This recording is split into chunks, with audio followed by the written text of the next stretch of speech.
At Cynthia Rogers, MD Dermatology, we specialize in providing comprehensive, expert care for the full spectrum of skin conditions, from complex skin diseases and skin cancer to aging concerns and aesthetic needs.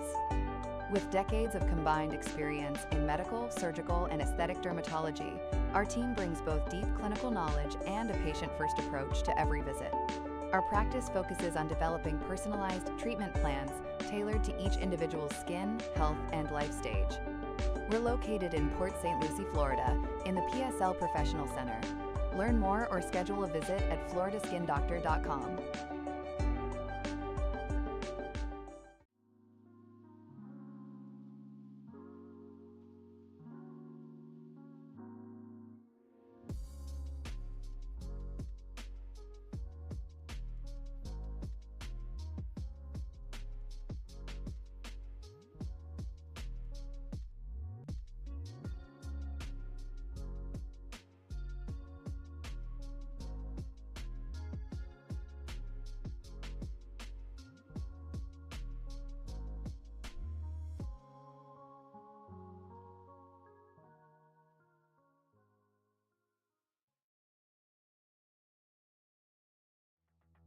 Steel Graphics and Designs creates custom racing wraps and logos built for the real world and iRacing.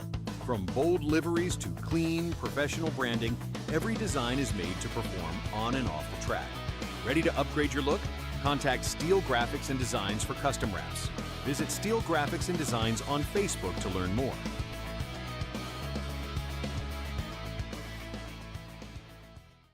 Backed by 70 years of experience, Duncan Water Systems specializes in commercial and residential water system testing, design, installation, and maintenance.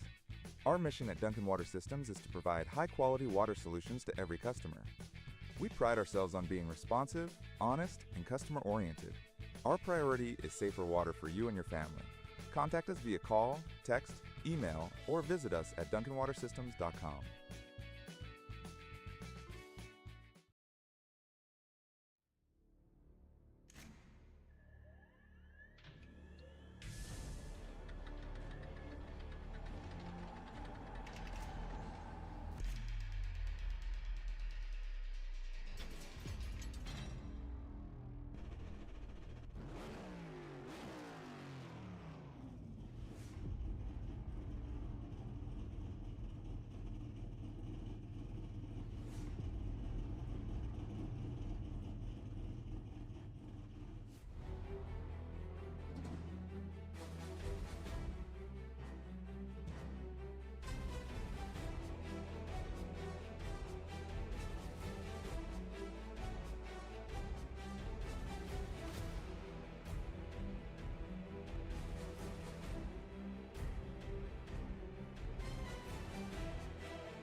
Good evening, race fans, and welcome back to the greatest race on a Tuesday night. It's the FloridaSkinDoctor.com Racing Series by BTDY, and it is time for the VSPEED 200 in California at the world-famous Auto Club.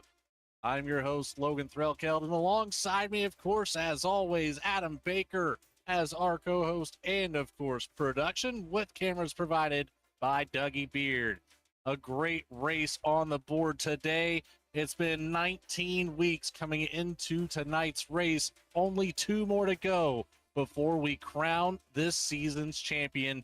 And it is a fierce battle at the top. 4 drivers still realistically in this thing. You could even throw a 5th in the mix if things go right for the next 2 weeks. We'll bring these points up for the chase for the cup. Have a look at where we stand. Braxton DeWeese in the top spot by 1 point over Adam Cabot, 6 points over Bailey Turner. Keep an eye on those 3 drivers in particular here today. All of them fighting closely for that championship. Seth Hatchell, he's worked his way in just a little bit closer after last week's performance, taking up the 4th spot ahead of Ray Massey and Dallas Sullivan there on the left side of your column. The right side of the column, I think mathematically they're kind of out of the equation at this point. But you can still keep an eye on them. They will always put on a great show here. Best of the rest handily goes to Paul Hahn, the 7 machine, a massive 65-point lead over Alan Dice, 68 over Thomas Brindle. There's no recovering from that. Paul Hahn will lock up the 13th position just by finishing today. Adam, that was pretty long-winded. I apologize for that, but how are you doing tonight, buddy? Oh, pretty good. This is one of my favorite tracks to race at here on iRacing, and these guys are in for a really fun time in these next-gen cars.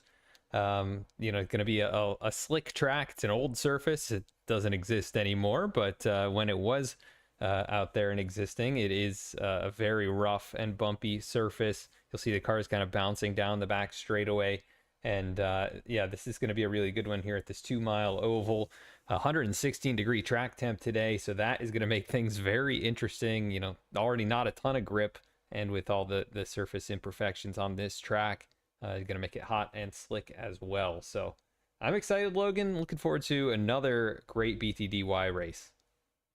As always here, and you say that the track no longer exists, the surface is gone. There's still a small section of it. At least, to my knowledge, it still stands. Just a small portion of the grandstands, the front straight, and the pit road. And I would have to say they're probably in pretty rough condition now, as the track has been abandoned, unfortunately. One of the better tracks. It's either loved or hated here among iRacers. I, in particular, really like this track. I've had some pretty good success here. And hopefully, we're going to continue the trend with fantastic races on these Tuesday nights, and I'm really looking forward to this battle up here in the top 4 for the points. But Adam, our drivers have completed their qualifying session. Let's take it down to the grid, see who will take home the pole award for today. That's going to be the 0-2 of James Loveland with a 40.387. Barely getting the best of Braxton DeWeese. The 00 will start in P2. Row number 2, Chris Samard in the 77 next to the 24 of Bailey Turner in P4, third in points. P5, Ryan Gimmel making an appearance here today in the 6 machine. He'll start out next to the 22 of Angelo Horonis in P6. P7, the 55 of Cody Adkins, next to the 8 of Seth Hatchell. He'll have some work to do if he wants to get into this points battle a little bit tighter. Last but not least, in the top 10, Ray Massey in the 23 machine, next to the 5 of Alan Dice. Rolling off from 11th here tonight, it's your second place in points, trying to track down Braxton DeWeese. That is Adam Cabot rolling off from the 11th position. Dennis Faircloth going to start from 12th here tonight, has his work cut out for him as well. Good to see him back after, I believe, a week or 2 off.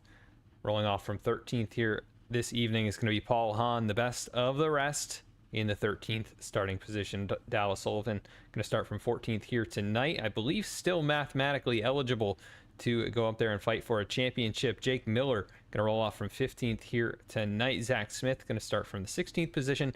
And rounding out our 17-car field, it's going to be Thomas Brendel, the number 34 Cheetos machine. I had to agree. I think mathematically, Dallas Sullivan, Ray Massey, both still very much in this chase for the Cup. So you definitely don't want to count them out. It takes some certain circumstances here to really unfold, which would be just in the most dramatic fashion possible if we were to see those circumstances arise. But our drivers are now underway. Pace car leading them out on the track. At least the inside line is. Braxton DeWeese is yet to get rolling here. Finally gets the engine fired up. Man, got lucky. Was thinking there's an issue for the 00. 100 laps on the board for today. 200 miles. Pit window, we're expecting anywhere around that lap 35 area. So give or take a couple, 32 to 37 laps of fuel. Tire sets available. We've got 1 already on the car, 4 over the wall for these 200 miles. 3 green, white checkered temps, as always, if we need them at the very end of this race. Of course, you're watching week 19 of 20. Only 1 more to go after this. Adam, this race could be make or break for a couple of these drivers today. Yeah, this is a very important race for anybody in the championship hunt. Gonna have to maximize every single point that they can and every opportunity. And not a huge field here tonight, so could be a clean green race. So you're gonna have to execute every single pit stop just perfectly, and we'll probably see a couple of those under green here tonight. Scheduled to see at least 2. Pace car will dive off out of turn 4, leading us to the start zone. The inside line of James Loveland, the outside, Braxton Oise, the green flag waves, and here we go for the penultimate race in the championship. Already looking 3 wide into turn 1, Bailey Turner sees the gap in the middle, shoots the 24 to it, but falls out as Braxton Oise gets the drive off the outside. James Loveland holds on to that number 1 position down the back straight. The 00 will take a look to the inside for turn 3. Yeah, big send by Braxton Oise, going to use that inside lane to his advantage, cut that distance down. James Loveland going to be on the throttle on the top side, gets a little rub to the outside barrier there, and he is not going to be able to get back alongside Braxton. Oise will lead lap number 1. Loveland now under pressure from Bailey Turner, sporting a new number 24 paint scheme on that machine, one of the Star Wars throwbacks, it looks like, and also a couple of other different paint schemes for other drivers tonight, trying to change their fortunes as Braxton Oise leads them back down the back straightaway. A little bit of superstition at play for the field. Throw a blanket over the top 5 here. Braxton Oise getting the best of him. Bailey Turner's worked up to P2. Dennis Faircloth working around the outside. Look at the drive from the 83. Got around James Loveland. Angelo Peronis in the 22 brings up the 5-car lead pack. I'm going to say lead pack.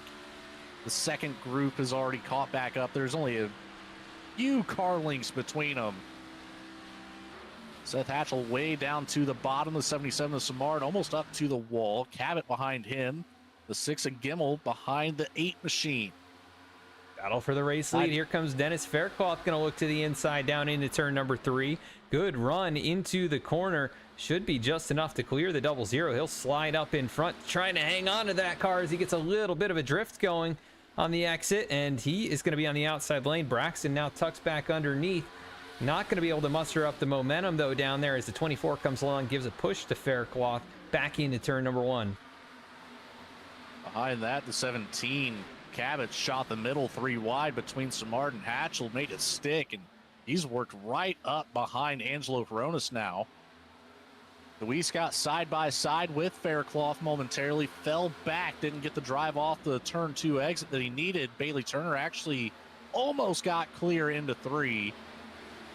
He'll have to stick to that middle lane, tucked in behind the 83 of Faircloth. Both of them into the outside wall on exit. Deweese gets a great run off the corner. I think he's going to get the nose just past Faircloth at the line. Still side by side down into 1. Peronis down to the inside line as well. Yeah, this is really cool to see these guys using all kinds of different lanes. Look at Faircloth, huge run off the top side. Not quite able to tuck back underneath. He'll stick in line with Braxton Deweese, and the top 4 or 5 kind of all in a line. And then you go back to Chris Samard. He runs up there on the top side. Ray Massey looking to the outside of Ryan Gemmel. Almost going to be 3 wide on corner exit. It's tightening up really close right there for Massey and Samard, and it looks like Gemmel might get an advantage because of that. Yeah, but how about Adam Cabot up 7 positions and Dennis Faircloth up 10 positions, battling up here inside the top 5? Well, 17 had to have had something happen on his qualifying effort, because that's just uncharacteristic of Cabot to start so far back outside of the top 10. Although being a short field, it helps, but at the same time, it doesn't. So Cabot did have to put a fantastic drive together to get to this point. Now he has 2 of his contenders just ahead of him. Bailey Turner, Braxton Deweese, after he gets past Faircloth on the top side. Peronis will tuck in behind Cabot, giving him the nudge ahead of the 83. Not enough to get up to the top for corner entry. That's the good thing about Auto Club. It's wide enough. You don't really need to get all the way to the wall just to dive it back down to the bottom. Yeah, there's something you can do with these next-gen cars as well, kind of riding on these seams that you see on the racetrack, these dark black stripes. Turner to the inside. Yeah, Turner going to take a look now to take over the race. Lead not quite clear. Now he clears himself off of turn number 4. As I was saying, oh, big slide, though. Dallas Sullivan off turn 4. He's going to catch, I believe, the end of the pit wall. Catches the pit wall there again, and that car is going to be heavily damaged. Let's take a look at a quick replay to see what happened to the 46 as we stay green. But coming up over some of those curbs and maybe or seams rather, and then gets tagged from the 55, and he does catch the end of the pit lane there, and then once again noses it in to that safer barrier, and he will come to get some service in his pit box and go a couple laps down likely. It's going to take a little bit more than Tide to clean that one up. Back up at the front, Bailey Turner has gotten around the 00 of DeWeese. Fully clear for that number 1 spot. Now it'll be Cabot's turn to try to take the lead, eliminate those bonus points that are being offset right now between Turner and DeWeese for having a lap lead. It'll come down to who leads the most laps and or wins the race. Remember, these are your top 3 in the points, separated by only 6 between DeWeese and Turner, 1 with Cabot side by side, and 3 and 4. DeWeese on the top, trying to keep the 24 at bay. Cabot gets a massive run. He's going to take it 3 wide middle, and he's going to get the nose out ahead. The 17 goes to the lead. Yeah, he had a huge head of steam there off of turn 4 as the 00 and the 24 were side by side, and here we go, kind of the same situation now for Braxton DeWeese as he's going to power off of turn number 2, give a big shove to Adam Cabot as he pushes him further out into the lead, and then Angelo Ronas tucked in right behind him. So the top 4 now kind of starting to stretch their legs here as Bailey Turner now finds himself at the rear of that group, and then Dennis Faircloth maybe starting to fade a little. He catches the outside wall off turn 4, and James Loveland behind him, I believe, did the same thing. Ray Massey will have a good opportunity for a spot or 2. Boy, DeWeese just put a block on Angelo Veronis, who's looking to the outside. He's in the wall. Veronis now in the wall. Keeps the momentum up nicely, however. Will have the 24 challenging to the inside, but picks the speed back up down the back straight. Gets clear of Bailey Turner. Cabot trying to break the draft. Not a move that you would typically see so early on in the race, but hey, I mean, if it works, I see no problem with it. Yeah, channeling a little Indy 500 tactic there as he's trying to break the draft down the backstretch. Obviously has not worked, as here comes Braxton DeWeese. He's going to have a huge draft from the 22, but not quite enough to get alongside Cabot back into turn number 1. But you can see they're all fighting to get up there right along the outside wall. This time, though, Braxton DeWeese cuts it down in the center of the turn, trying to get back underneath and give a little side draft to Cabot at the front of the field, but not able to do it that time. Again, the top 4 starting to stretch out here as Ray Massey has taken over 5th. He's gotten around Dennis Faircloth. Ryan Gemmel is battling back here as well. Loveland has faded from the pole position now back to 8th. And look at Gemmel, huge shot to the inside there. A steep dive down below the 83. Faircloth is up at the top of the track. I don't know if he made contact with the wall, but a quick adjustment from him. That was quite the move there by Gemmel. Yeah, he had a huge run, and I believe Dennis had to lift just a little bit for some reason. You can still see off in the distance Adam Cabot trying to break the draft. Goes all the way down to the white line on the inside of the racetrack, which is not where you'd want to enter the turn, but he worked his way back up to the top lane as still running up by that outside wall, the Larson line for 2. That was, and this was Kyle Larson's kind of like stomping grounds for a while. 2 Mile Kyle, they used to call him, and everybody's running his lane here tonight. As Braxton DeWeese, big slide on entry that time. That's unusual. It's not what you want when the track is so hot. You're just going to get those tires overheated, and it's going to pay the price later on. Luckily, track temperature has come down just a few degrees. I don't foresee it going any lower. triple digits pretty well the entire time. Will wreak havoc. DeWeese back down to the bottom, wrapping that white line, getting some clean air on the nose of the 00, nearly gets to the side of Cabot.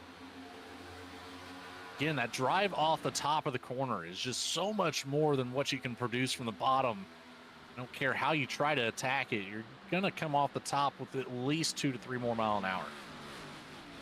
Yeah, and the top two are running up in that top lane.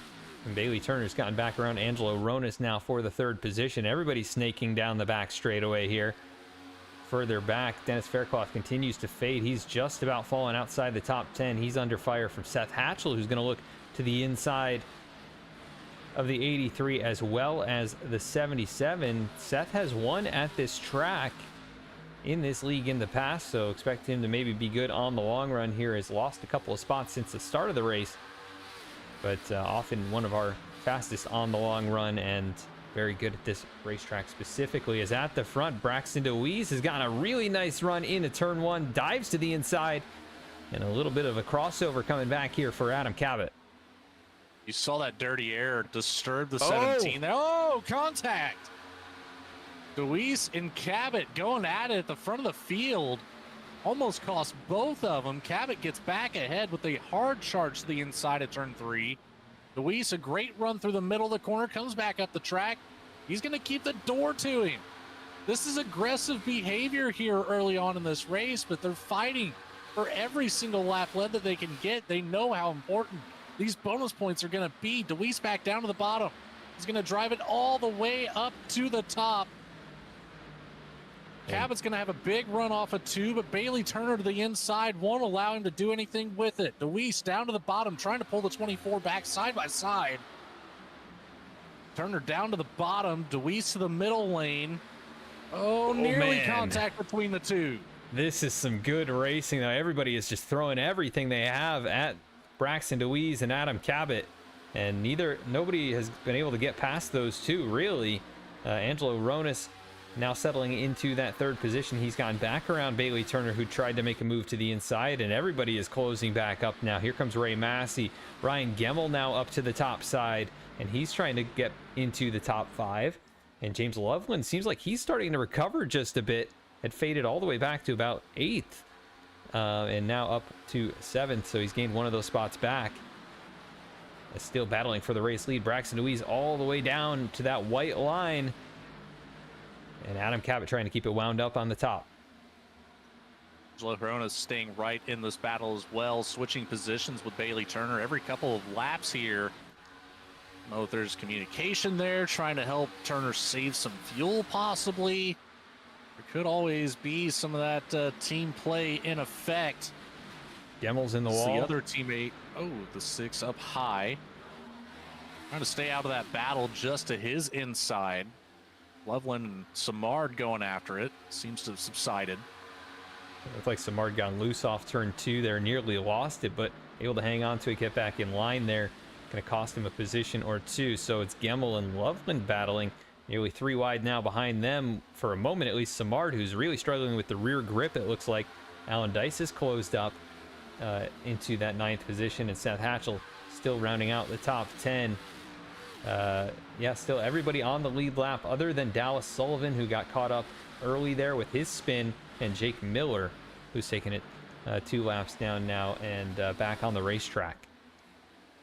And Miller ended up with a black flag penalty. I'm not too sure what it was for. I'm going to have to say likely speeding on pit road entry, but I'm trying to take a look here, see if I can find some more info. Yeah, it appears to be exactly what it was. Not quite as detrimental as Dallas Sullivan, but both drivers back out on the track now. The 46 not going to give it up that easy. Back up at the front, Cabot leading the snake across the front straight. Luis Turner, Ronas, Ray Massey back into the picture. He's up 4 positions to the top 5 now. It's closed up to this battle from more than a few spots back. I think he was outside of the top 10 after a few laps into this race. So the tire strategy, the tire wear paying off for the 23 right now, followed up by the duo of Loveland Gemmel. Yeah, they're starting to catch up the battle too. So all this swapping places back and forth at the front of the field is just going to allow some of these drivers to work right back up to them and throw their name in the hat. Yeah, it looks like we've got about 7 here in this lead group, and then it's going to be Samard in that 8th position, about a half second back from it. And then Seth Hatchell's now looking to his inside, trying to take that position away. Gets a nice run through the center of 1 and 2, but not going to have that momentum off the corner. He'll settle still into that 9th spot. Alan Dice has fallen now back to P10. Cody Adkins kind of trails all of that, and then you got to go another 1.5 seconds back to Dennis Faircloth, who's gone from leading this race not all that long ago. Obviously cooked the tires as we've got a crash at the front of the field. Oh, DeWeese is up into the wall. We've got more collected in it. 24 of Turner slow. Loveland, Gimmel both get around. We'll take a look at this on the VSPEED instant replay. DeWeese behind Cabot. Cabot hard into the wall. Man. DeWeese follows and crosses up. And now in the live shot, we do have a yellow on the field. Looks like it might be Seth Hatchell involved in that. As, yeah, wow, all of our top 3 championship contenders getting damage in that incident off of turn number 2. And then let's take a look at Seth Hatchell. Maybe he was trying to navigate all of this. So keeping an eye on the 8 machine. See the 00 up there. It's Alan Dice behind the 8. Oh, I think just got him a bit loose and then tags him, sends him around. Hatchell, though, able to lock it down and no further damage. So unusual incident there. Kind of entered low to avoid some of what was going on and ultimately didn't have the grip. Could have been worse. Got a couple damaged race cars, and we're about 10 laps before that pit window was supposed to open. So this throws a wrench in things.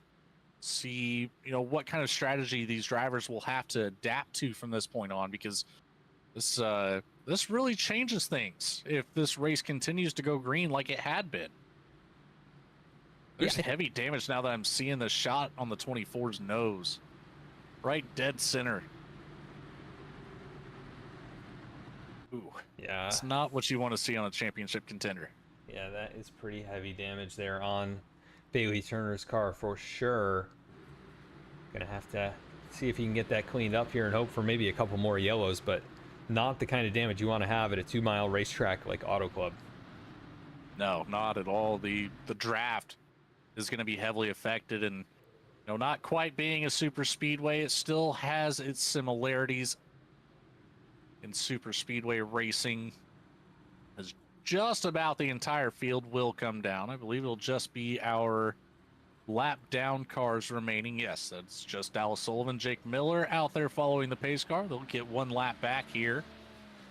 But Adam Cabot all the way back to the 91 of Zach Smith and P15 will make their first pit stop of today's race.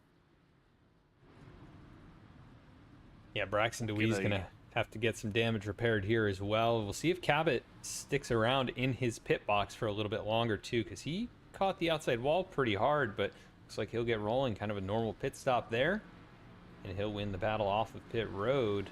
Keeping an eye on who's coming out after. It looks like it's going to be Ryan Gemmel second off of the pit lane. Chris Samard, Alan Dice, Cody Adkins all going to be in the top 5 there.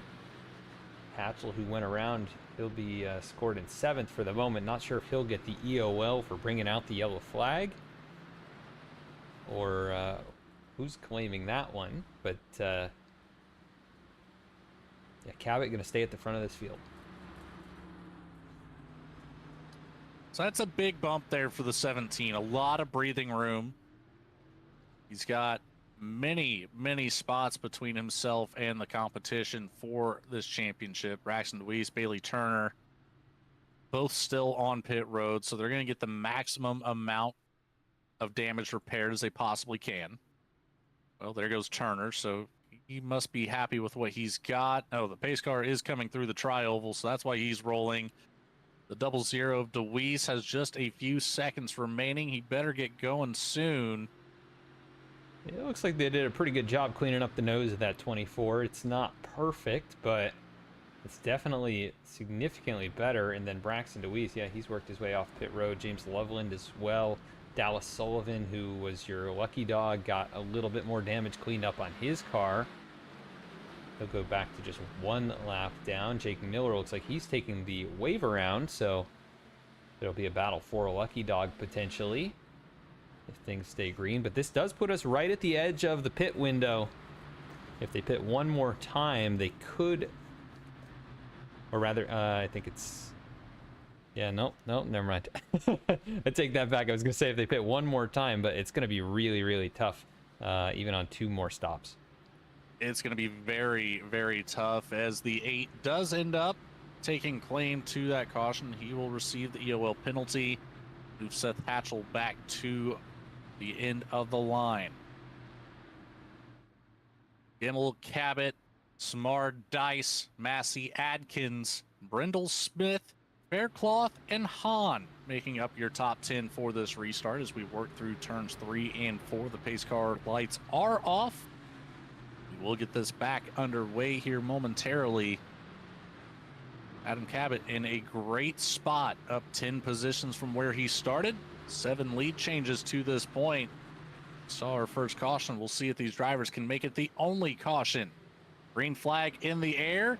Away goes Cabot with a massive jump on the bottom line. Gimmel didn't quite get it going on the outside, but big help from the 77 of Samard. Alan Dice does get clear of the 6, move him up to P2. As the entire field will fan out behind nearly 5 lanes of track being used through 1 and 2. Yeah, really cool to see guys racing here at Auto Club. This is just one of the best tracks for that kind of thing, as you can kind of run wherever you want and find speed all over. Used to be the bottom of the track was the preferred groove. You can run the top though, you can run the middle, you can use those seams and you know, even the lower banking sometimes in turns 3 and 4, like all the way down there on the apron, you can actually kind of utilize at times. As we ride on board here with Ray Massey running here in the 6th position. Cody Adkins has gone past him and up into the top 5, as well as Chris Samard. So those guys moving forward, taking advantage of those other leaders who got involved in some incidents there. I think we're going to see a lot of drivers attempting a fuel run strategy here. Try to make this maybe just one more stop. We are so close to that fuel window, and we are expecting about 32 to 37. If these drivers go max fuel save, they could extend it to 38, 39. And if they do that, Adam, I think the math is there. Back-to-back runs of max fuel saving could take you all the way to the end. It's Faircloth high up into the wall, it looked like. It did actually get into the wall. The 22 of Hronis will get by on the inside line. That was a minor miscalculation, it seemed like. Just a little too high. Got the right side tires up into the burnt rubber. Sent him up into the wall, and he's going to lose another spot here to Bailey Turner. Turner trying to mount his charge back up to the front of the field. Yeah, and that car actually looks pretty competitive right now. It doesn't look like he's really struggling for pace on the straightaways, which is where you might see that kind of thing happen if he was really suffering from the damage. It does look like maybe a little tight through the corners, though, as he lost a lot of ground to Angelo Ronis, but alternatively could be saving just a little bit kind of early off the throttle, using less brake, just trying to roll the turns and maybe not getting quite as much speed out of it right now, as Chris Samard will take a peek to the outside of Cody Adkins. This is the battle for 4th, as you know, Adam Cabot has gotten out in front, and this is not the ideal spot you want to be if you're trying to save some fuel. Not one bit, and I was taking a look on board with Cabot to see if he was trying any sort of fuel saving strategy. He is not. So the 17 machine will be making 2 more stops in this race. At least by our math, our information that we have received from the drivers out here today. The 5 of Dice, the 6 of Gimmel going after it for P2 now. Gimmel putting some pressure on Dice. Dice with a slip up there on the bottom. Luckily saved it, but he's going to lose 3 spots from it. The 6 gets around. Nice move to the outside after recognizing the 5 machine getting loose on the bottom, just too low onto the apron. 77 gets by, the 55 of Cody Atkins gets by. Ray Massey still running that high line, trying to generate the speed off the corner. Dice still struggling down at the bottom of the racetrack. 3 more spots will be lost to Hronis, the 23 of Massey, and now the 24 of Turner. And this is a good situation for Ryan Gemmel and Chris Samard, the 2 teammates there. They can kind of work together and do a little bit of a draft to get up there and close up on the 17 of Adam Cabot. They're still within drafting distance of him, and so you'll see them pick up a little time here on the straightaways. Look at all this cluster here at the middle part of the field with that is Dennis Faircloth now looking to the outside. Alan Dice has fallen all the way back here to 9th. Make that 10th now as James Loveland will work his way past on the inside, but they were trying everything there to do everything but wreck at that part of the field, but now all straightened out, single file, and then a big gap back to Seth Hatchell, almost 2 seconds back to him in 11th. Braxton DeWeese also back here with some right side damage, still struggling a little bit, I think, with the pace of that car. We were talking about how unique this track really is, and one of my favorite things about it, Adam, is you can carry every bit of speed into any entry line that you choose here. We're talking, 198 miles an hour into turn 1, and you can take all that speed down to the bottom, or you can rip it all the way up to the top, as we're seeing multiple drivers doing, and it works just everywhere. You can find grip at Auto Club, and it makes for fantastic racing like what we're seeing. It's the battle still on for P2. Battle for P4 and P5 has yet to settle out. We're going to see this pretty well the entire time, and we're just a third through this race. Yes, now it looks like Cody Atkins has gotten to the outside of Chris Samard. Good run there. Got a push from the 23 of Ray Massey to get him alongside, and he'll try and use all of that pace to go around and into that 3rd position. Samard down there on the bottom got a little bit loose off of turn number 2, and he's going to get some help now from Angelo Ronas. Now jumps up to the top side, so Samard goes from 3rd to 5th, maybe 6th by the end of this lap.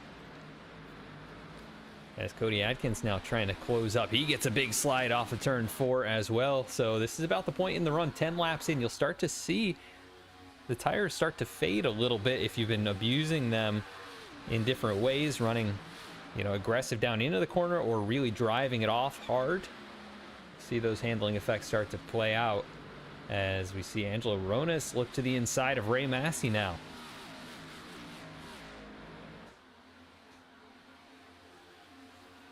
And that is not going to work for him. Bailey Turner, Dennis Faircloth right there behind him. So Faircloth doing a nice job after he got into the wall early in this stint to try and get his speed back up. A little brush there again. He's using every inch of racetrack. And you absolutely have to when you're trying to make passes at this track. It's so hard to do so because of that speed that you can carry just everywhere here. Obviously, you have your spots where it favors the high line coming off the corners down the back straight and the front straight. Generate a lot of speed coming off the corner. Inside line, you can shut that down. Right now, we're going to see some single file action, it appears. Rona's kind of applying some pressure to the inside of Ray Massey. Not really forcing the issue, but he will come out nearly door to door out of turn 4. Got a great run from the bottom of the corner. Bailey Turner tucks in behind the 22. Trying to find some sort of opening. There's one in the middle. Will Turner go for it? To the left rear of Massey. No. Will slide up behind the 23. The 23 wiggles off of turn 2. Yeah, he put a lot of air right there on the left side of Ray Massey. Almost turned that car around. Massey going to be able to get around Angelo Ronas and hang on to this 4th position. Bailey Turner not able to take advantage of that, though, as there's Angelo Ronas with a bit of a slide off the corner, but it looks like Turner going to push him back towards the start-finish line. Might be able to push him right past Ray Massey and into that 4th position once again. And they'll battle side by side here, and Massey all the way to the outside lane. Ryan Gemmel's running that same groove up there in that second position. He's started to track down Adam Cabot a little bit lap after lap. And now the gap just about 3 car lengths between those two drivers at the front of the field. You know, I'm keeping an eye on the 24 of Turner, and it almost seems intentional how he's going about that battle between Massey and the 22 of Hronis, which now Hronis finally gets clear of Ray Massey. But it seemed like Bailey Turner was trying to keep those two side by side. Braxton Weiss brings it down. He is not happy with how that car is handling. This is way too early for a fuel stop. Yeah, I'm not sure if he's just trying to get the last of the damage repaired or if he got loose off the corner there. We'll take a look back at it. But, yeah, coming off of turn 4, looks like he just brought it in. Yeah, so obviously not loving how that car is driving right now. And just going to try and get that damage cleaned up maybe a little bit more and put some fuel in it. Try and catch these guys off strategy or something like that. So this is an interesting move for sure. He gets rolling here. It is a 4-tire pit stop, as at the front, number 17 Rowdy Energy Machine leading the way. I think it's important for us to also mention here that prayers with the Bush family after the loss of Kyle there. So so unfortunate that happened, and we're thinking of them and all of the NASCAR community following his passing, and we'll miss him on the racetrack, that is for sure. A couple of these drivers out here have been sporting, you know, throwback paint schemes to Kyle Busch in memory of him, so love to see that. The racing community always seems to pull together in trying times such as that.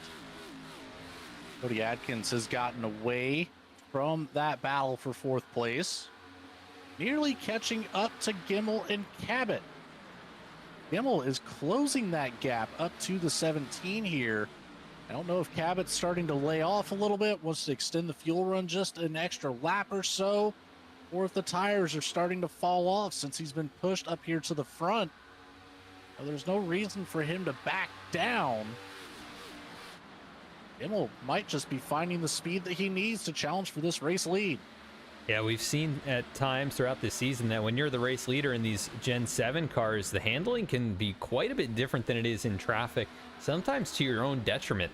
You know, it's nice to lead the race, but he may be burning up the rear tires just a little bit more than these other drivers out here in this clean air, as this time through 3 and 4, they're both going to go to the top lane. Gimmel about a half lane lower to get that air to the nose of his race car, and he'll stay in line. Those top two, though, just a car length and a half between them, and then about 3 or about 5 more back to Cody Adkins. And now Bailey Turner's gotten around Angelo Ronas to move him into the 4th position, continuing his recovery drive, getting closer and closer to the front. Look at this, shortcutting down on the bottom of the racetrack there. Gets a big bobble, though.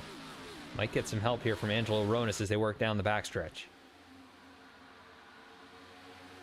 Just 1/10 of a second separating first and second.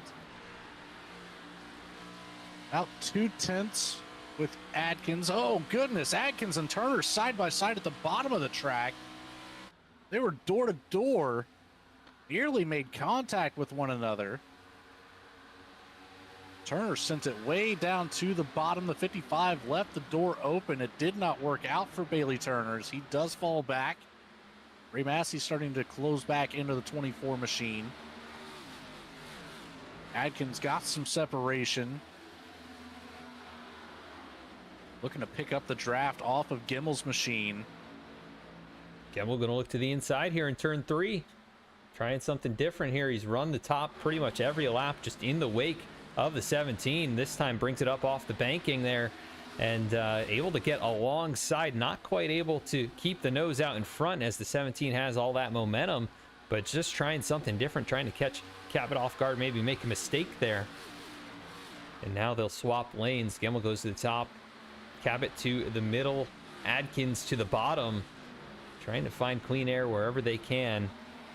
As the top 6 or 7 have started to drive away. Then you see Alan Dice, Chris Samar, Dennis Faircloth kind of in a cluster of 3 cars there.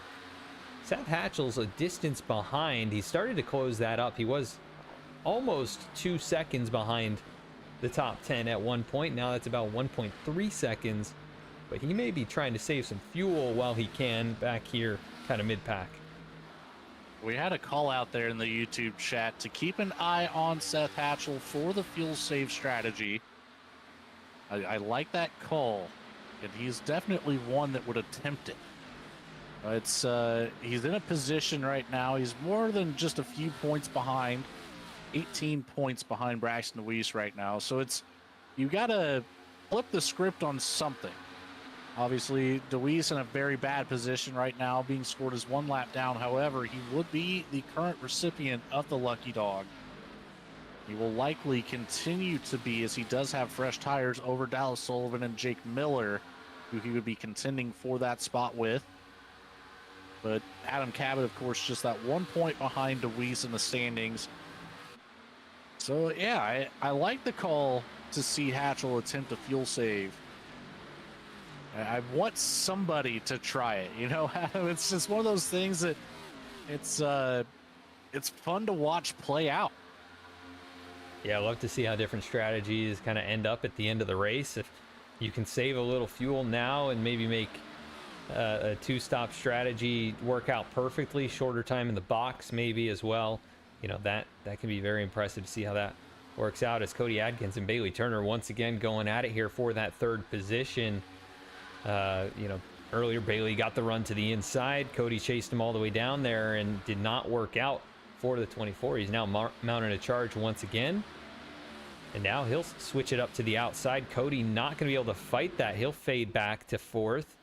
And here comes Angelo Ronas with a head of steam as well. Going to close up to his back bumper.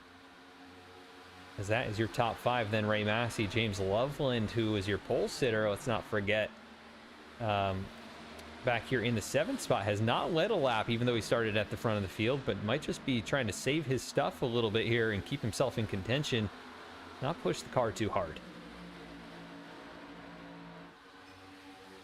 Cross over the start-finish line to start lap 50. Just a few corners away from the halfway point of this race. Adam Cabot, of course, up 10 positions to the number 1 spot. 3 gained for Gimmel, 1 for Bailey Turner, 2 for Ronas, 2 for Adkins, 3 for Massey. So we've got some big movers here in the field. A lot that are more than just 1 or 2 spots up from where they started, and a lot of drivers that still have potential to make it even more. Bailey Turner challenging Gimmel to the inside, but bobbles off of turn 4. The 6 machine clear again from the outside line. I think Bailey's found something here later in this run. I mean, we're 26 laps in. Gemmel is going to catch the outside wall there. He followed Cabot all the way up to the top of the racetrack. Able to get the momentum back just a little bit there, so still able to hang on to 2nd. But Bailey Turner, is Ray Massey going for a slide? Is he going to hang on to it? Maybe, but it's the wall. Keeps it off the wall. The car's safe, but the tires are cooked. Yeah, this will have to be a pit stop for him, most likely, and definitely not when you would want it to happen. No caution either, so that is unfortunate as the battle for 2nd raging on. Gimmel able to carry the momentum off of turn number 4. He'll stay in that spot, but maybe starting to fade just a little bit after running behind the 17 for so long, and he did close up some distance at one point, but yeah, you can see here just not quite as much pace as he had earlier in the run. Bailey Turner seems to be finding his long run speed as well at this point. And Angelo Ronas up to that 4th spot. Cody Adkins faded just a bit. James Loveland gets around Ray Massey. Massey still rolling here on the lead lap. 20 seconds behind your leaders, though. So hoping that something will happen, most likely. I think that's something that happened would be 2 pit stops. I'm really curious as to how things are going to play out here. Trying to do the math in my head as to what point they could get to and be good to go to the end. It's a little too late for my brain to properly compute math at a rapid rate. So yeah, if we can go 37 laps on a run, potentially, they would need to get to lap, what, 63? So we got to go about 10 more laps. They've done 28. This will be 29 so far. So it is definitely stretching it. They'll probably have to do about 2 38 lap stints, which is just at the edge of that, the outside of the window, basically. So Faircloth just brought it down. yeah, so that may be an indicator. Maybe just the time you're losing every lap, although it's only about a second a lap right now from the fastest lap times. As we see, Zach Smith has brought it to pit lane to the attention of his crew. Heavy damage on that car, and Faircloth, big angle in the box there, but looks like he will get service completed, or started rather, as Bailey Turner going to try and complete the pass for second. Slides up in front of Ryan Gemmel, who's going to cross it back over. Should be able to get at least alongside into turn number 1. And he'll send it down deep, about a lane off the top. And it looks like 24 going to try and fight him here, but not going to be enough to stick to his outside. Has a huge head of steam. And he'll push him down the backstretch. Taking a look back, it looks like the 91 of Smith had a weird snap loose situation coming off of turn 4. Ended up going straight across the nose of the 46 of Sullivan, but not in the sense that you would think the 46 wrecked him, just barely enough room for Sullivan to get by and not have any damage collected for himself. And a great job navigating that for Dallas Sullivan. Unfortunately, still 1 lap down, still behind Braxton Weiss for that lucky dog if we were to see another caution. Adam Cabot, Ryan Gemmel, Bailey Turner, all with a little bit of breathing room here for the time being. Cody Adkins, Angelo Coronas, they're still there in the picture. James Loveland starting to drive back up towards the front. Looks like Dennis There's a Faircloth lot of race to go. has taken it behind the wall here. Not sure what happened. Maybe it was a penalty or something of that sort, but likes to take it behind the wall.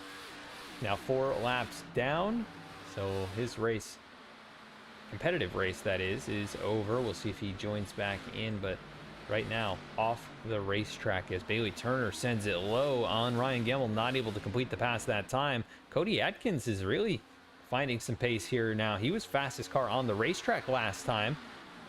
Maybe a little bit of help from the draft of the 2 in front of him as Gemmel up on the top side. Look at the send by Bailey Turner, though, into the outside wall. Not going to stick. Well, the 24 stuck to the wall there momentarily, but Gemmel able to cross him back up. Cody Atkins takes advantage of it as well, follows the 6 missing to the inside. It's clear the 24, but the 55 is going to send it deep into the inside lane. Not quite as hard as Turner just did. He doesn't come all the way up to the top of the track, and he's actually going to lose a ton of speed. Turner to the inside of the 55. They'll be side by side for entry of turn 3. 24 holds it down to the bottom, starts to slide up the track. The 55 loose behind. They keep it off the wall. And these tires are at the limit right now. Yeah, about 5 laps until they need to make that final pit stop if they want to stretch it just on 1 stop from here, which is looking like everybody's probably going to try to do. I don't know why you would go this far if you were going to try and split it into 2 stops. As we take a look a little farther back, Seth Hatchell's gotten by Alan Dice, move him up to 8th. Braxton DeWeese, you can see him starting to close back in. He'll be likely well in front of the field when this all cycles out, but yeah, going to be interesting to see how that all works out. As battling for 3rd, Cody Atkins fighting that race car down on the inside. Going to lose a lot of momentum here, and James Loveland is closing in. And it's stuff like that that could be forcing these drivers to stay out longer. They know that these tires are right at the limit. Maybe that yellow flag is in the back of their mind.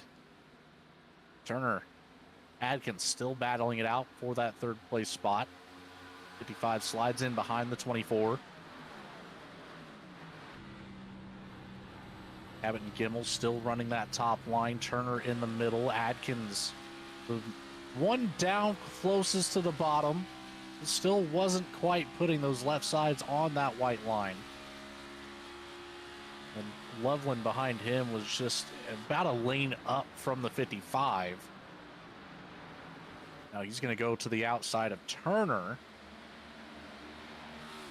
So yeah, every single one of these drivers fighting to find where the arrow is on the track right now. Hatchell starting to put the moves on Chris Simard. Yate, a lot of speed coming off of turn 2, gets side by side. Keeps it on the bottom here for turn 3 and 4. It's well clear the 77. Hatchell finding some late run speed. Finally putting the pedal to the floor, maybe happy with the fuel save that he completed.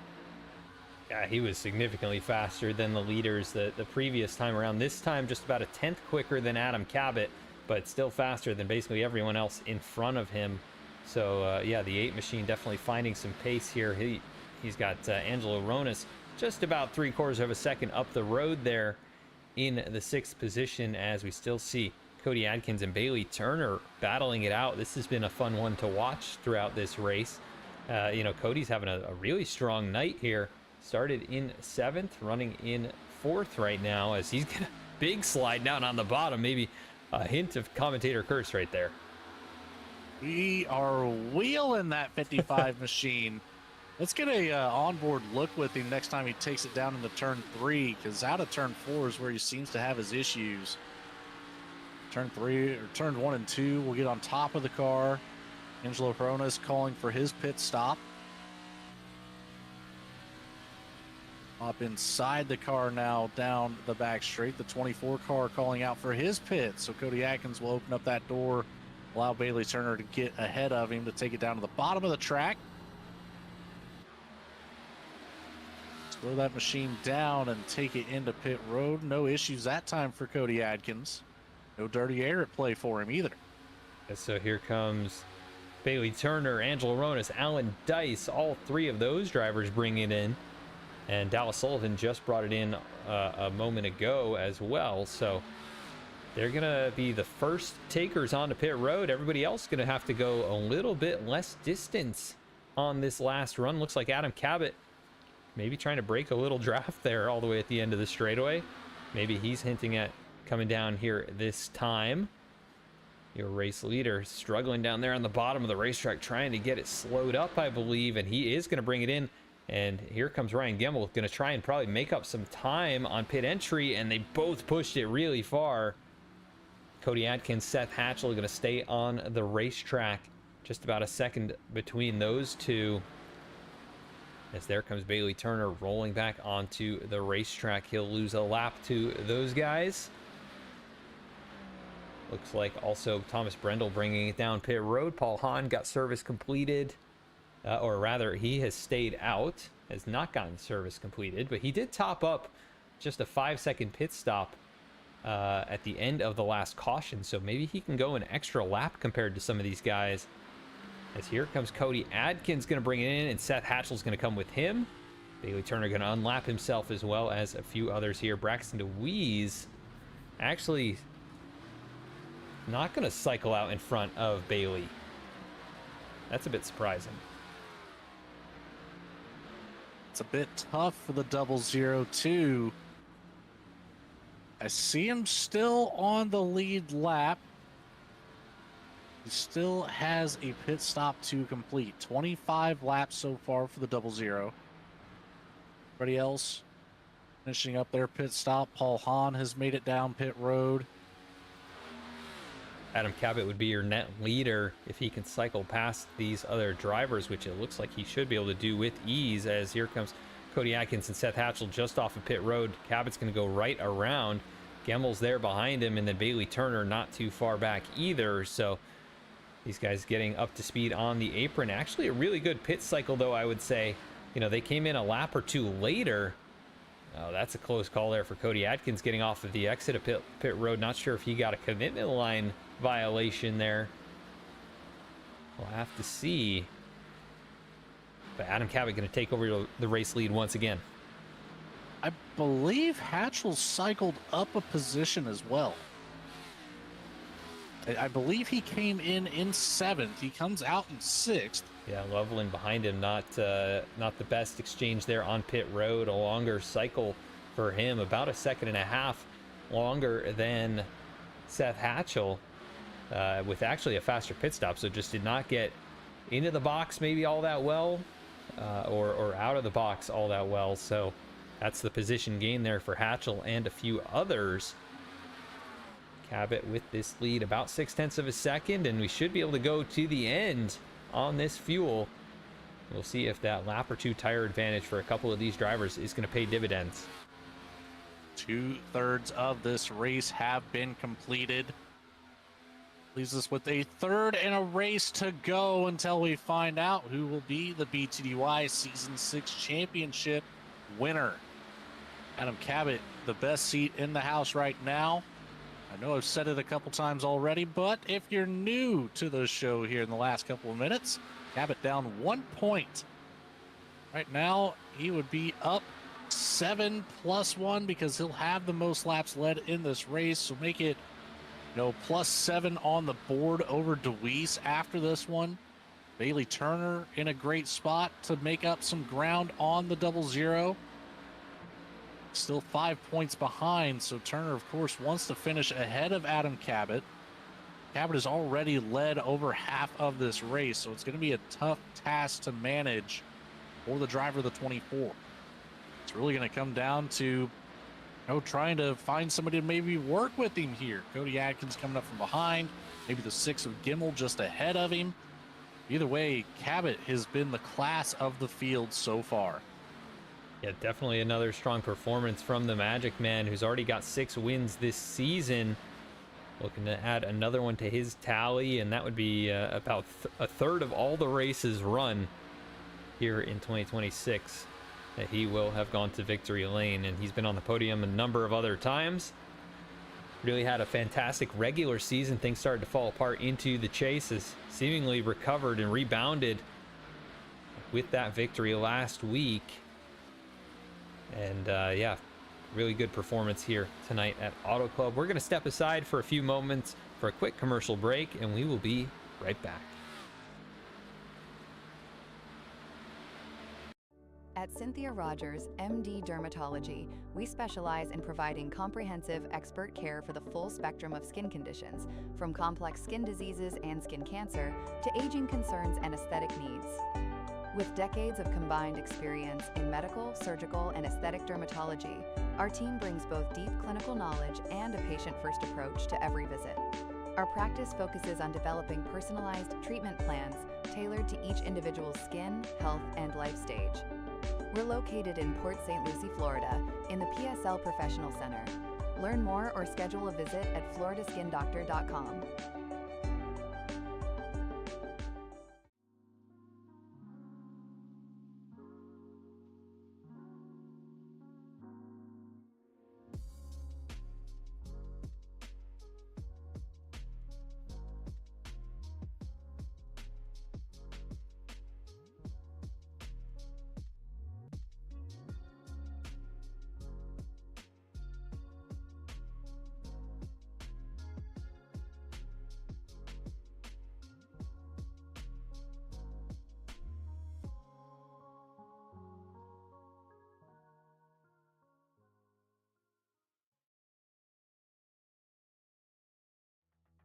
Steel Graphics and Designs creates custom racing wraps and logos built for the real world and iRacing.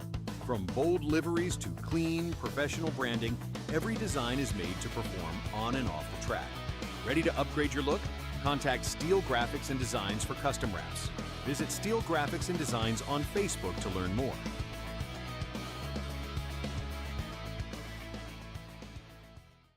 Backed by 70 years of experience, Duncan Water Systems specializes in commercial and residential water system testing, design, installation, and maintenance. Our mission at Duncan Water Systems is to provide high-quality water solutions to every customer. We pride ourselves on being responsive, honest, and customer-oriented. Our priority is safer water for you and your family. Contact us via call, text, email, or visit us at duncanwatersystems.com.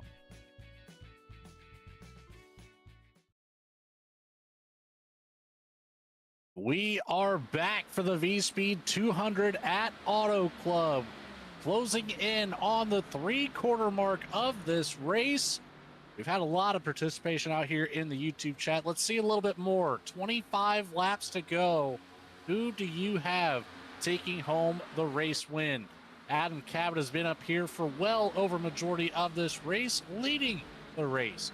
Ryan Gimmel, Bailey Turner, Cody Adkins, they've all been up here towards the front for pretty well the entire race. Turner obviously had some issues there with contact with the 00 of DeWeese, but since has put together quite the recovery drive back up to P3. Not safe from Adkins and Peronis.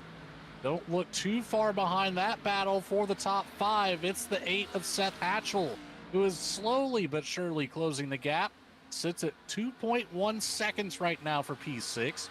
Chris Samard, our pole setter James Loveland back in P8. The 5 of Alan Dice in P9, and the other championship contender, the 00 of DeWeese, who's in a very tough spot right now at the end of his fuel run in P10. Battle for the race lead. Ryan Gemmel's taking a peek to the inside into turn number 1. Has a great run down into the corner, really sends it in deep. Gonna park it in the center here, and we'll see if Cabot can cut back underneath him, but Gemmel got a great run off 4, took full advantage of it. Here comes Cabot now with his momentum from the top side. Going to bring him back alongside now into turn number 3, kind of doing this leapfrog type situation. You know, we pointed out Seth Hatchell back there in that 6th position has found some pace and is really good on the long run. We'll see if this race, you know, plays into his favor. The only thing he'll be really fighting at this point is these top 5 using the draft to kind of pick up lap time. And you can see there Adam Cabot with a 41 flat, Hatchell with a 41.2, so losing a little bit of time here as these guys battle at the front. They're actually gaining time in doing so. Well, when you've got a driver like Gimmel tucking in behind you down the front straight, you know that you're going to set a fast lap time. He has not quite tried to complete the move. Obviously, we saw the dive down to the inside, the slide up to the top, but kind of just said, all right, well, let's let this boil a little bit more. See if we can get some extra wear and tear on the 17's tires, and then try that move again here in a few laps. Meanwhile, Bailey Turner is caught back up to the back bumper of Gimmel, so he's going to have the 24 to contend with. So we are all over turns 1 and 2, top, middle, and bottom. Cabot will continue his reign on the top of the track. 24 trying to find a way around the 6 machine. We've gotten separated from Cronus and Adkins. Adkins falls back to P5. Turner's gonna throw it in there and straight across the nose of the 6. Gimmel brings it back down to the bottom. That's not the first time he's had to move that far down from the top of the track out of turn 4. I don't know if he beat Turner back to the line, but it doesn't matter. The 6 will send it on the inside, parks it right in the middle again. Turner trying to mount some momentum through the bottom lane. Gimmel keeps him pinched. He can't get the drive off, but has the nose to the left rear quarter. He's going to drive it back up to the side. Where does the 24 go? Right back down to the bottom. This guy's just throwing slide jobs after slide jobs here. And Bailey Turner nearly gets alongside Adam Cabot with that one. He's going to come way up the racetrack. Gemmel not quite able to get the run off the corner. This time he'll stay in line. See if he can push that 24 up to the lead, or at least for a battle for the lead, as Cabot has not had to worry all that much out here at the front of the field. Has been dominant in this one, but he's got 4 hungry drivers behind him. He's going to try and do everything they can to get a race win. It's a battle for clean air. Cabot loves to see this in his rearview mirror. Position changing between Turner and Gimmel. Turner right back down to the bottom. Does get to the side. Oh, nearly comes up into Cabot there off of turn 4. Luckily, we keep it clean. Kind of 20 to go. Interesting situation with these two teammates, because you know, they are teammates, so they haven't really raced like it most of this season. And Bailey definitely owes Adam a couple shots here. And he may just redeem those if the 17 doesn't give him enough running room. He's obviously doing what he needs to do up there on the top line, and Bailey's going to probably be as aggressive as he needs to be. You know, every point matters, and Adam Cabot clearly standing in his way for a championship. But these two have been the class of the field all season long, combined over 10 wins between these drivers. So it's been a very impressive season for the 17 and the 24. And here we go, back into turn one. Bailey's going to try and get alongside. Not quite able to get there.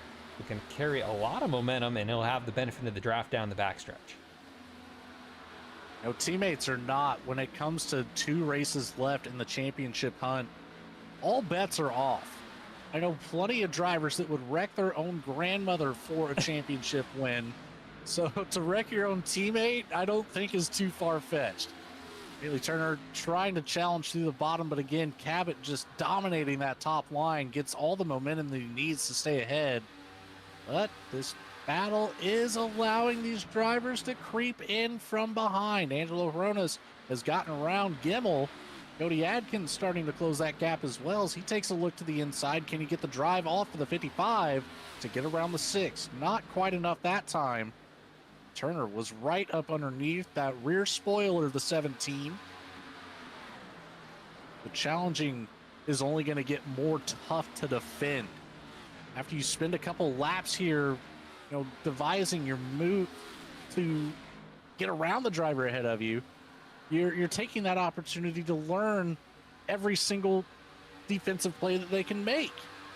So at that point, it becomes mind games between who's on the lead, who's in second, and you know, at the end of the day, the catbird seat Angelo Hronis is sitting in right now might be the best one in the house. He's come up just short at this track in the past in a battle with Seth Hatchell. It was a drag race to the line, and they were side by side at the finish of that race. Hatchell got the better of him that day, but Angelo Hronis has been strong all race long, been up here in the top 5 pretty much all night. He hasn't led any laps, but he's right here in contention, and he's got 2 teammates here in front of him. Who is he going to help when it comes down to it here in the final few laps? Now, it's going to be 15 to go next time by. I wonder if he'll just keep both of them side by side for as long as he can and see what happens.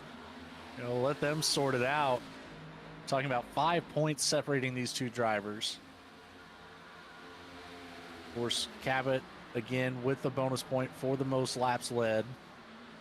They cancel each other out for having the bonus point for a lap led, as Bailey Turner does have 2. So make it a 6-point difference as it sits. Gimmel's fallen back just a touch. Cody Adkins starting to close up. Maybe if those 2 can start working together, the 6 might be on a small tire save run. Release some of that temperature in the rear tires and mount another charge up towards the front. See Seth Hatchell there at the back in a very lonely world right now. Nobody around to even battle with, help. He has to do it all by himself. He's 3.5 seconds behind. With 15 to go, it looks very bleak for the 8 to still make his run up through to the top 3 in the standings. Again, this is NASCAR. Wild things can happen. And Cabot, Turner might get into each other. We just said that Turner owes him one. They may just do it right here, right on the back bumper down the rear straightaway.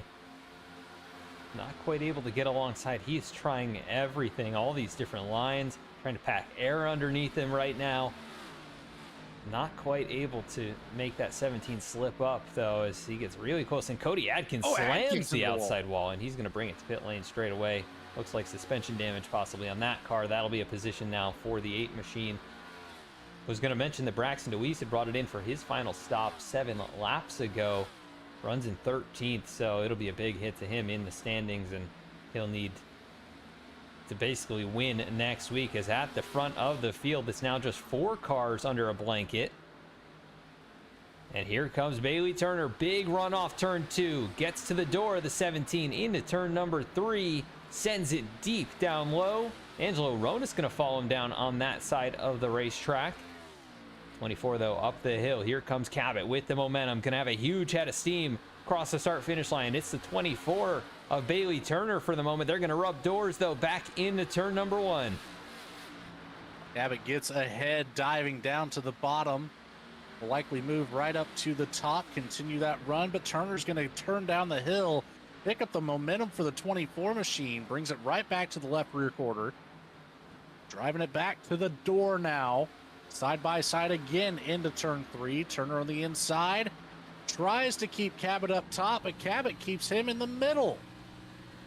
Nearly contact made on corner entry, but it's going to benefit the 17 as he will get the drive around the outside, clear again to the 24 as we start lap 90.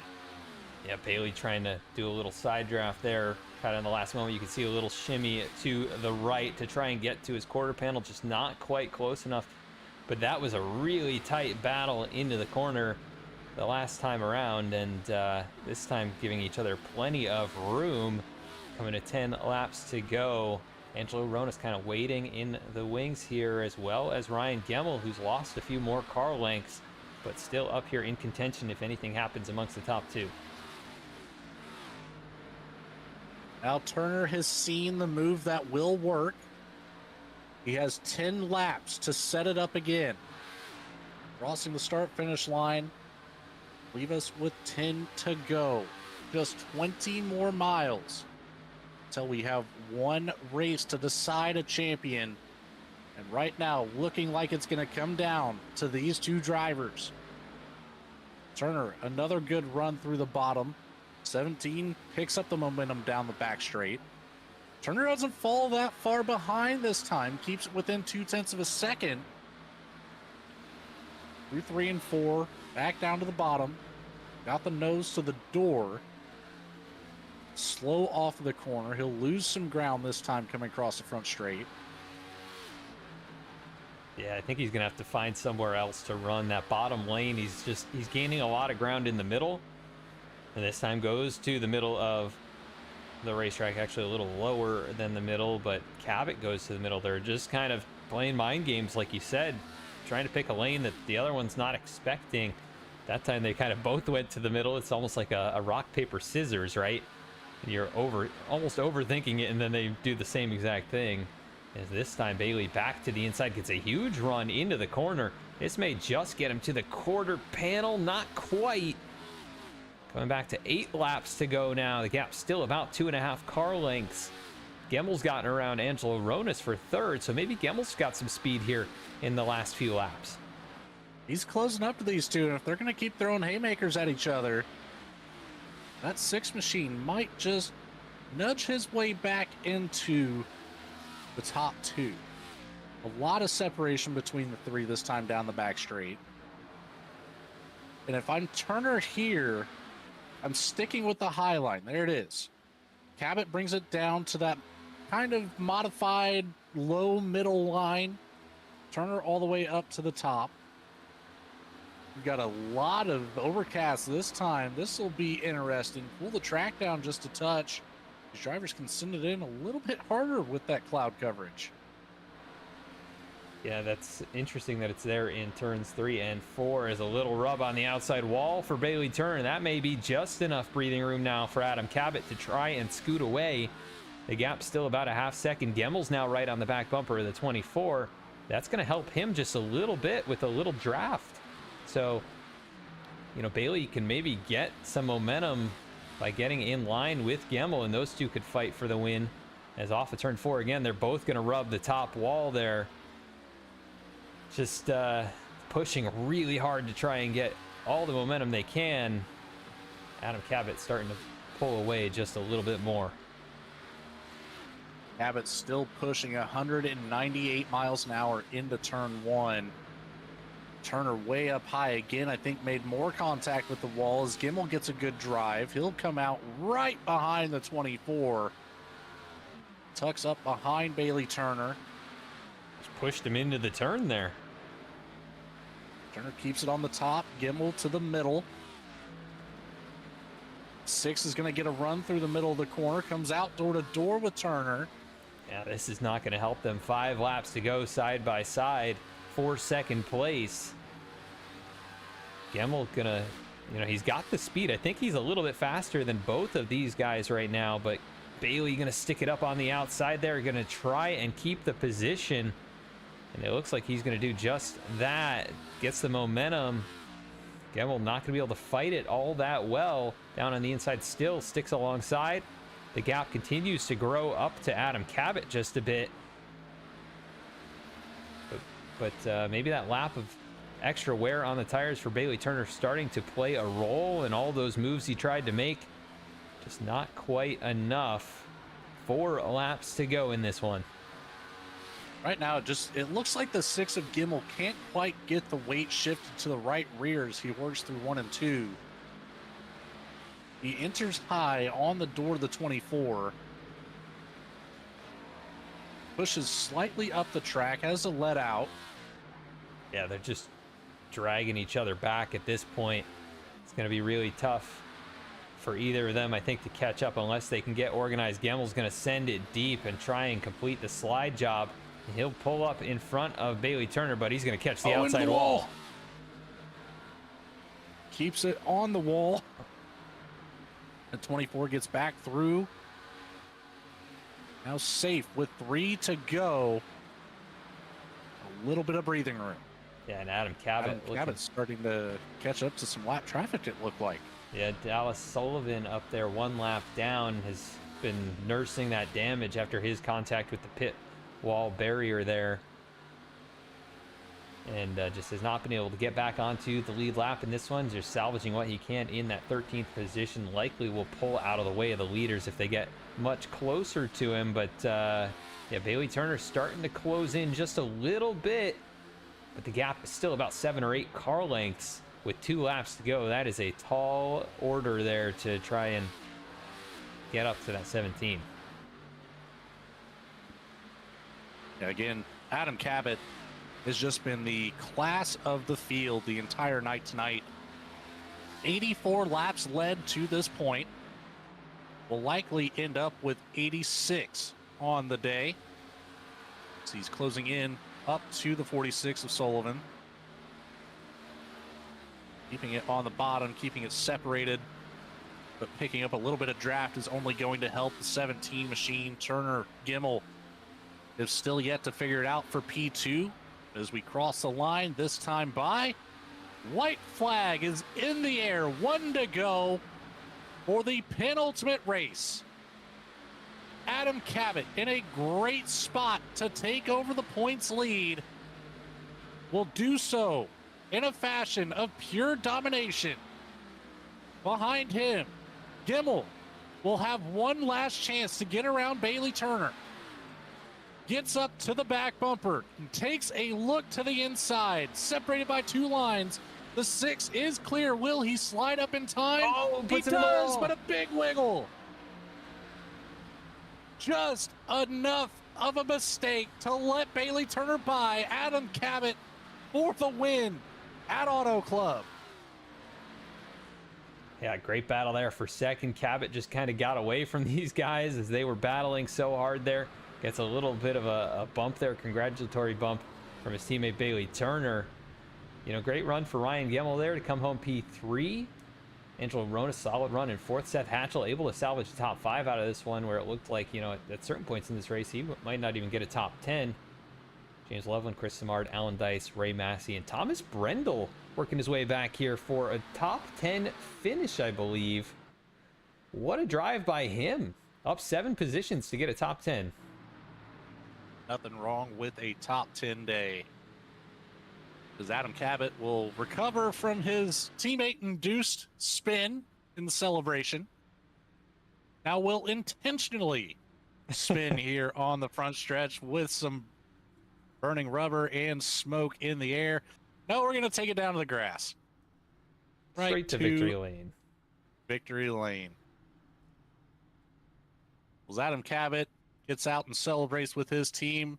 Adam, what do you say we take it to a quick commercial break? We'll get set up for the post-race show, go through our finishing order, and of course, interviews with our top 3. Stick around, everybody. We'll be right back.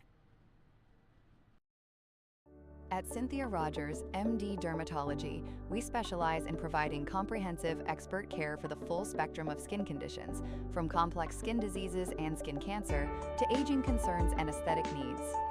With decades of combined experience in medical, surgical, and aesthetic dermatology, our team brings both deep clinical knowledge and a patient-first approach to every visit. Our practice focuses on developing personalized treatment plans tailored to each individual's skin, health, and life stage. We're located in Port St. Lucie, Florida, in the PSL Professional Center. Learn more or schedule a visit at floridaskindoctor.com.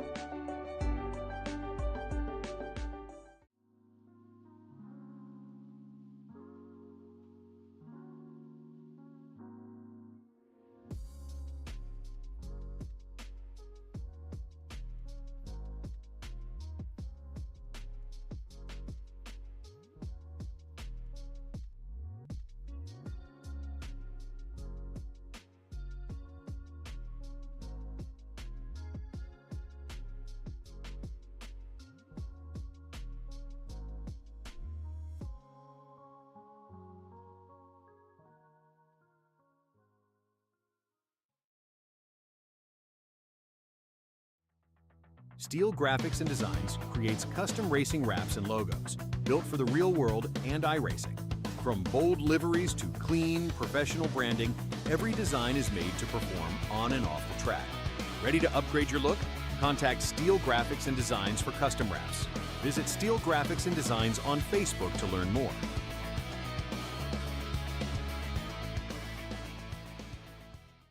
Backed by 70 years of experience, Duncan Water Systems specializes in commercial and residential water system testing, design, installation, and maintenance.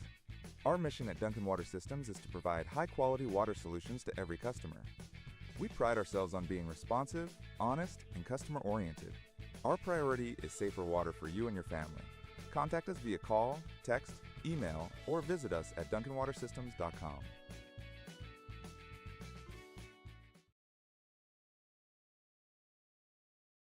Welcome back for the completion of the VSPEED 200 at Auto Club for the BTDY FloridaSkinDoctor.com Racing Series.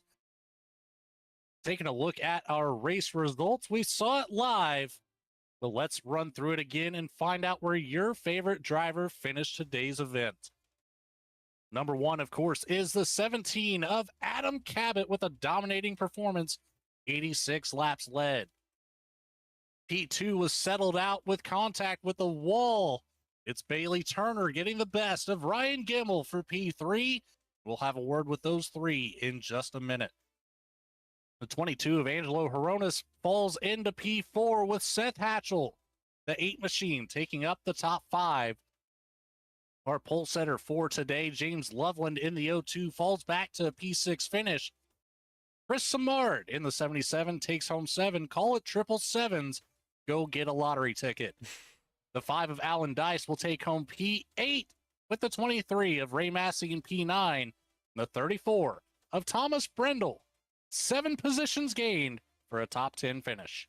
Yeah, really strong there by Thomas. I think his best finish of the season potentially, so great run there. Paul Hahn going to come home in the 11th spot here tonight. Your points leader coming in this evening, Braxton DeWeese with early trouble, not able to recover from that. Going to come home in the 12th position. Will lose the points lead headed into the season finale next week. Dallas Sullivan struggled here tonight with his issues with the contact at the pit lane wall. Comes home in 13th. Cody Adkins, strong run at points in this race, was up in the top 5, was battling for the lead even at points, and damage late in this one, finishes 14th. Jake Miller comes home in 15th. Dennis Faircloth led some laps. He'll come home in the 16th spot here, and Zach Smith, early exit from this one. He'll finish in 17th here tonight. So now we're going to go to our third place finisher. Not making a lot of starts this season, but making the most of every single one. Ryan Gimmel, this is Adam in the VSPEED booth. You got me. I got you, man. How are you? Hey, pretty good, man, and good to see you back out here. And strong run for you here today. Had a shot at getting up there and getting the win in this thing. You come home on the podium, but man, what a race here tonight. Just tons of battles. You could use all parts of the racetrack just to describe racing out here at Auto Club with these guys tonight. Difficult. I'm wore out. um, yeah, it was a ton of fun racing up in the front with Adam and Bailey and Angelo, and it was the first half of the race was you kind of spent your time trying to figure out what you could and couldn't do, and then keep that in the back of your mind for the second half. And after the green flag pits, I think we were all just kind of trying to save a little bit there on the bottom for the first half of that last run. And um, Bailey got up to me and got by me, and Angelo got by, and then I was running fourth, and I told myself I'm just going to kind of ride here for a little bit and see what happens, see if I can't save my stuff a little bit. And last 10 laps or so I'll go. And I felt honestly like I was quite a bit I felt like I was quite a bit better than Adam and Bailey there, both at the end, but the top is so dominant, and you can't really do anything to defend it, whenever you try and pull a slider, like you're just gonna get crossed right back over. It's pretty, I mean, it's frustrating, but it was fun nonetheless, and it was good to be back and good to spend some time back up in the front. Yeah, definitely a lot of fun to watch you guys kind of throw those slide jobs and try and pull them off and see how well they were going to work. And you tried to pull one there at the last second, got into the wall a little bit, got a little contact from Bailey, but still a strong third place finish here in your return. Yeah. We've got one more race this season at Homestead next week. Do you think you'll be out here for that one? I would certainly like to be. Florida Skin Doctor is a close friend of mine, and they came on board and helped out a ton with this year, and can't thank them enough for making this happen and making these races viewable for everybody else. It's super cool to go back and watch. So being the last race and being a Florida Skin Doctor race and having them on the hood, yeah, I definitely want to try and be there and show up and show out as best I can and try and get them a win at the end of the year here. Yeah, and we'll see if that is the case next week at Homestead. Should be a fun one in these next gen machines. But Ryan, great run here tonight. Come home P3 after starting in the top 5. And anybody you want to give a shout out to for tonight's race? First off, all the admins and everybody that make this racing at BTDY happen. You guys up in the booth, again, it's awesome to be able to go back and watch these things and kind of relive it and see it. It's different. I feel like for me now, to where I've had some real world opportunities, and I've been able to go back and watch those, and it's that is surreal. But I'll be honest, this is still just as cool going back and watching the BTDY races, and really any sort of iRacing race on YouTube that's being broadcasted. It's really cool to see. So it means a lot, and it's definitely it's my roots. So it's yeah, I'll never not smile looking back at this stuff. That's for sure. Awesome, Ryan. Well, thanks for taking some time here, and good luck on Saturday with the race at Jennerstown. I know you got that coming up, so good luck with that one, and we'll hopefully talk to you soon, buddy. Yeah, thanks, man. I appreciate it. All right, that is your third place finisher, Ryan Gemmel, in his return to the league. Nice run for him. We're going to go now to our second place driver, Mr. Bailey Turner.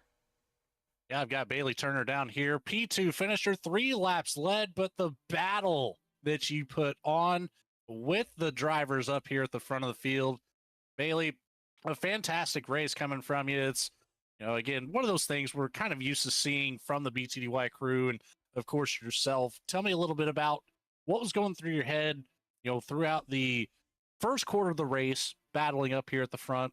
Obviously, got wrapped up with Braxton Weiss, a little bit of damage to repair, the drive back up to the front, and then nearly coming away with a race win here tonight.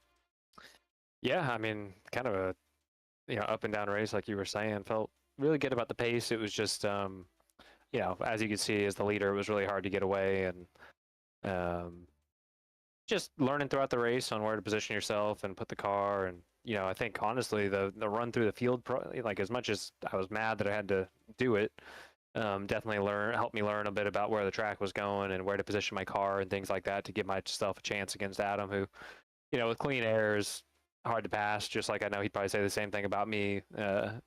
Usually running me over to pass me instead. So I keep forgetting about that, and next time I just need to bump him out of the way, I guess. But yeah, just trying to pass Adam there was probably using a little too much right front, and just at the end there, the right front went away, and the track became a little more lane dependent towards the end, and was hanging on for dear life there against Ryan. So fun battles, but unfortunately, second places aren't what we need right now. We need those wins to claw back into the points race after getting taken out the last handful of weeks.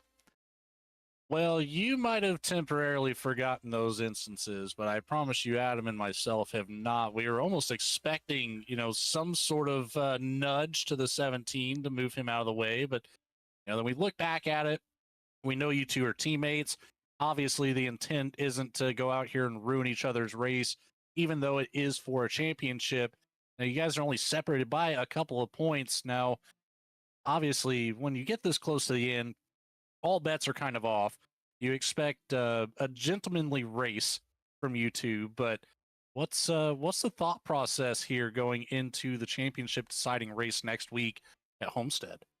Yeah, I think it's gonna be pretty dependent upon how qualifying and like things like that shake out to kind of know where we're truly positioned, and hopefully we have enough cars show up to where it makes it a race, and we're gonna have to. We can't just rest on running in the top 5 or anything like that. So we'll kind of just have to see where we're at after qualifying next week, so I know what I'll need to do. And I got a tally in my head, don't worry. Adam thinks that me giving him a little bump and run on Saturday night means we're even, but I think I got a few more in the bag. So you never want to wreck a teammate, but if I can nudge him out of the way and cost him a few positions for a championship, I think I'd call it even.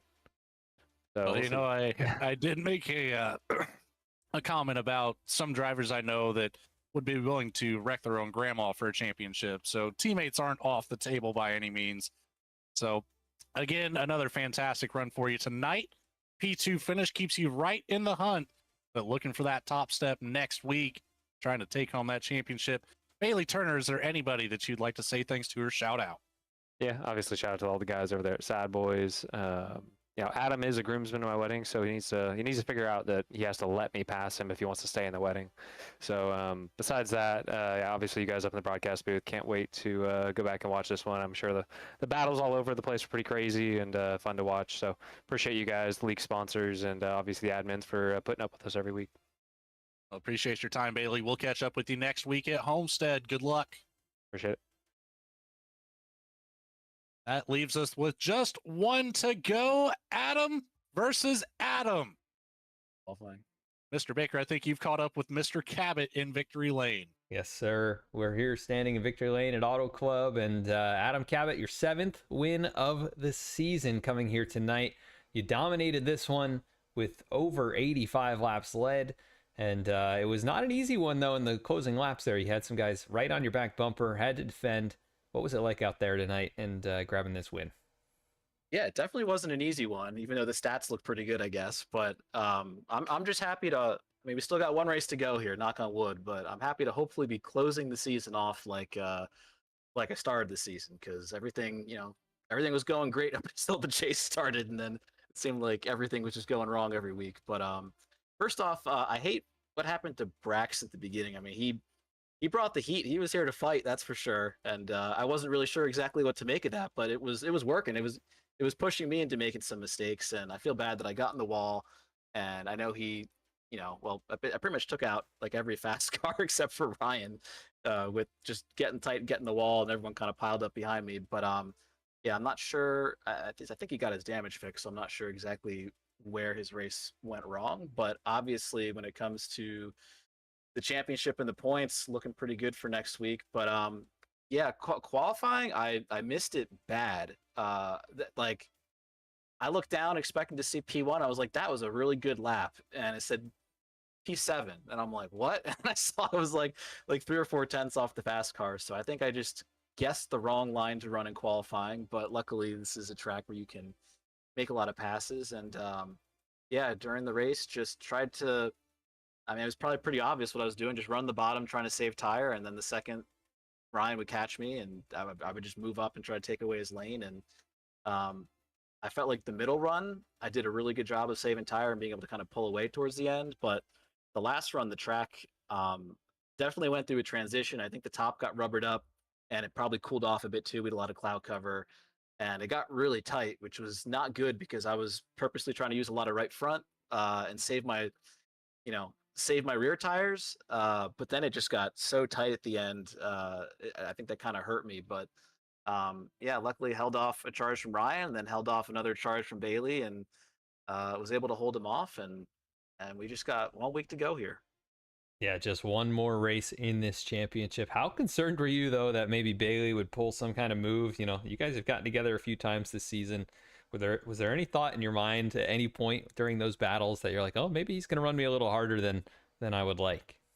I mean, not really. I knew he was going to run me hard, as he should, but we race each other so often, and you know, for such a long time at this point, we're generally pretty respectful. Or at least I would tell you that. Maybe he would say something different. I don't know, but I mean, he definitely raced hard, and I was nervous a few times where, you know, this track is so unique where, like, if I'm running the top and Bailey goes and dives down below me, you have like most of the corner to think, like, where is he going to pop up? Like, am I going to clear him by 2 car lengths? Is he going to be ahead of me? Is he going to be alongside of me? And there were a few times where all of a sudden I just see his car zoom right up next to mine in 4th gear, right on my quarter panel. And I'm like, holy crap. So it was definitely a bit close, but yeah, I knew that he'd at least do everything he could to race hard but respectful, as he did. But yeah, it is a little interesting. I don't usually like think about points all that much, but obviously as we're winding down the season and seeing where Braxton's running, I'm like, man, I want to win this race, but I gotta make sure that I at least see the checkered flag here. But luckily it all worked out. Yeah, it definitely worked out in your favor here, and Bailey comes home right there behind you. But it'll be you two fighting for the championship. You know, Braxton's going to be a bit further back, coming home in 12th here tonight. So, yeah, really, you guys have been the class of the field. You know, between the two of you, over 10 wins on the season. So just a dominating performance by the teammates here. And you come away with your 7th win here tonight, though. Anybody you want to give a shout out to? Yeah, just shout out to obviously the Bush family and the entire NASCAR community. It's been a pretty rough week, to say the least. But definitely cool to be able to run a rowdy scheme and park in a victory lane. Yeah, great tribute there on your part to do that. We noted that at one point. Definitely a tough situation for everybody in NASCAR and the Bush family especially. So yeah, thoughts and prayers again for them. And Adam, great performance as always. You're always fun to watch out here. Even in a dominating performance like this, it's always entertaining. So congrats on another one, and we'll catch you at the season finale next week. Sounds good. Thanks, Adam. Thank you.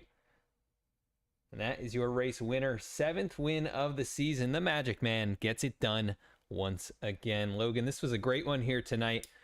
So much fun at Auto Club as always, and I'm excited for just one more race to decide this championship. You know, I'm just going to go ahead and say it. Adam Cabot, the 17, 1 + 7 = 8. He picked up his 7th win. He's got a chance at one more to make it 8 on the season. I think the odds are pretty heavily in his favor. But, man, what a race that we had here today. It was, you know, action from start to finish. It was a fantastic race in terms of craftsmanship. Only 1 caution on the event. 11 lead changes. So what more can you ask for in a race here at Auto Club? You know, it being a 17-car field, it really just puts on a show. And that's all that you can ask for, hands down to these drivers. One more to go next week at Homestead. Really looking forward to it. I'm ready to find out who has what it takes to be the Season 6 champion. But you're going to find all that action next week, same time, same place, right here on VSPEED. For everybody behind the scenes at BTDY, all the admins that put in the work that doesn't get noticed. For everybody behind the scenes at VSPEED. Of course, Adam Baker up here in the booth. Bradley Cooper, Morgan Cook, Eddie Smith, all the other fantastic broadcasters that we have. I'm Logan Threlkeld. It's time to close out the show, but we will see you next week to crown a champion of BTDY. Good night, everybody. Have a good one.